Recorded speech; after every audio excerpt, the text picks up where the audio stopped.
এই শব্দের অর্থ হচ্ছে সুপেয়, মিষ্টি যে পানি না লবণাক্ত না একেবারে চিনিযুক্ত। কথা কি বুঝাতে পেরেছি?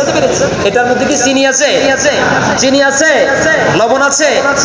যেমন পান করতে গেলে একজন বান্দা পানিটুকু পান করলে যতটুকু স্বস্তি বোধ করবে, ঠিক ওই পরিমাণ পানি আল্লাহ তাআলা এখানে দিয়েছেন। ঠিক কিনা বলেন? এবার দেখেন, আইন রাল বা আযবুন, যার অর্থ হচ্ছে স্বচ্ছ সুপেয়, যেটা পান করলে বান্দার কলিজা শীতল হয়ে যায়। সুবহানাল্লাহ। এখন এই আইন জাল বা মাঝখানে যদি আপনি একটা আলিফ বসাই দেন তাহলে হয়ে যায় আযাব।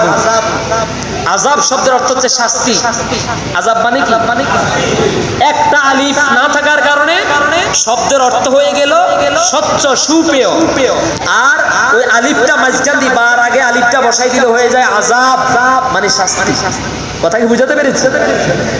যদি এই লবণাক্ত পানি আর মিষ্টি পানি দুইটা একত্রিত হয়ে যেত তাহলে এটা আমাদের জন্য মিষ্টি হতো না, স্বচ্ছ হতো না, এটা আমাদের জন্য কষ্টদায়ক আযাবের মতো হয়ে যেত।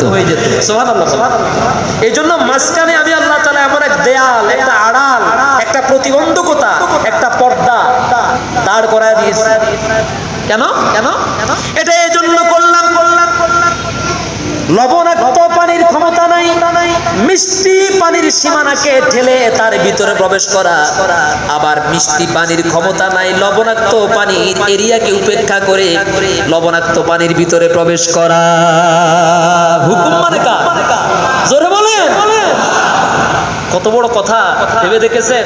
বিশাল সমুদ্রের বুকে দেখবেন পাশাপাশি গোলা পানি, পরিষ্কার পানি, লবণাক্ত পানি, মিষ্টি পানি, একটার ভিতরে আরেকটা ঢুকার কোনো সুযোগ। হুকুম মানে কার? কর্তৃত্ব চলে কার? পৃথিবীর কোন সরকারের বাপের ক্ষমতা আছে এই লাইন ধরে রাখা?